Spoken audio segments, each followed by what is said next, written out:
President Trump leaving his hospital room, making a short trip, waving to his supporters from a motorcade, then returning to the hospital. The only reason why someone with COVID-19, severe COVID-19, causing hypoxia on multiple IV drugs, should ever be leaving the hospital would be in an ambulance to be transferred to a higher level of care. Being inside a vehicle that is hermetically sealed circulates virus inside and potentially puts people at risk. The president's medical team says he is improving and could leave the hospital as soon as Monday. The White House sharing photos of the president working in the presidential suite of Walter Reed National Military Medical Center. The fact of the matter is that he's doing really well. Despite the rosy assessment, the president's doctor is facing scrutiny for sending mixed messages on the president's health and condition. Yesterday and today, he was not on oxygen. Over the course of his illness, the president has experienced 2 episodes of transient drops in his oxygen saturation. I recommended the president we try some supplemental oxygen, see how he'd respond.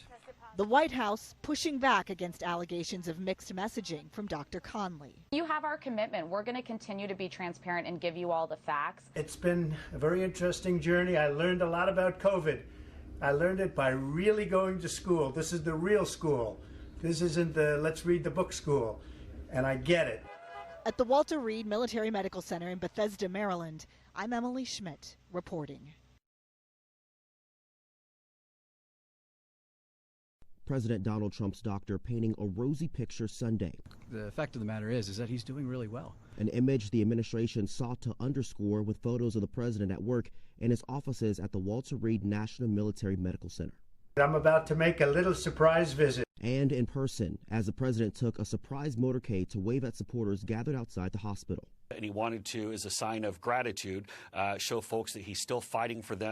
The president says he's learned a lot about the virus that has killed nearly 210,000 Americans. It's been a very interesting journey. I learned a lot about COVID.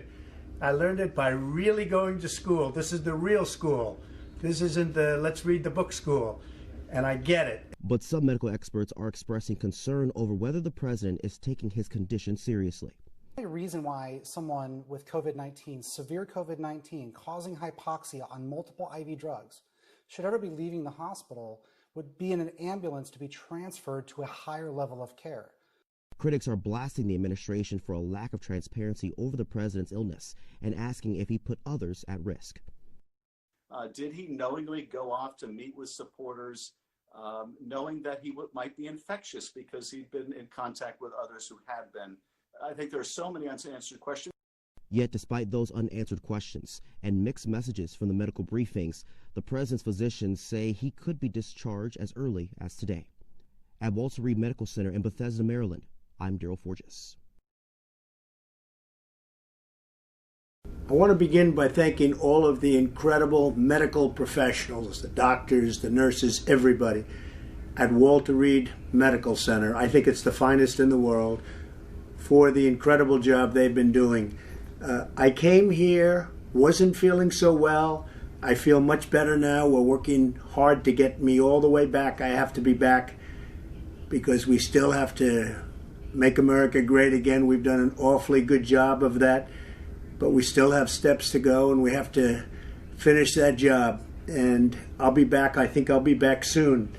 And I look forward to finishing up the campaign the way it was started and the way we've been doing and the kind of numbers that we've been doing. We've been so proud of it. But this was something that happened, and it's happened to millions of people all over the world, and I'm fighting for them, not just in the U.S. I'm fighting for them all over the world. We're going to beat this coronavirus, or whatever you want to call it, and we're going to beat it soundly. So many things have happened. If you look at the therapeutics, which I'm taking right now, some of them, and others are coming out soon that are looking like, frankly, they're miracles. If you want to know the truth, they're miracles. People criticize me when I say that, but we have things happening that look like they're miracles coming down from God. So I just want to tell you that I'm starting to feel good. You don't know over the next period of a few days. I guess that's the real test. So we'll be seeing what happens over those next couple of days. I just want to be so thankful for all of the support I've seen, whether it's on television or reading about it. I most of all appreciate what's been said by the American people, by almost a bipartisan consensus of American people. It's a beautiful thing to see, and I very much appreciate it, and I won't forget it. I promise you that. I also want to thank the leaders of the world for their condolences, and they know what we're going through. They know what, as your leader, what I have to go through. But I had no choice because I just didn't want to stay in the White House. I was given that alternative. Stay in the White House, lock yourself in, don't ever leave, don't even go to the Oval Office. Just stay upstairs and enjoy it. Don't see people, don't talk to people, and just be done with it. And I can't do that. I had to be out front, and this is America. This is the United States. This is the greatest country in the world. This is the most powerful country in the world. I can't be locked up in a room upstairs and totally safe and just say, hey, whatever happens, happens. I can't do that. We have to confront problems. As a leader, you have to confront problems. There's never been a great leader that would have done that. So that's where it is. I'm doing well. I want to thank everybody. Our First Lady is doing very well. Melania asked me to say something as to the respect that she has for our country, the love that she has for our country. And we're both doing well. Melania is really handling it very nicely. As you've probably read, she's slightly younger than me, just a little tiny bit. And therefore, just we know the disease, we know the situation with age versus younger people. And Melania is handling it statistically like it's supposed to be handled. And that makes me very happy, and it makes the country very happy. But I'm also doing well, and I think we're going to have a very good result. Again, over the next few days, we're going to probably know for sure.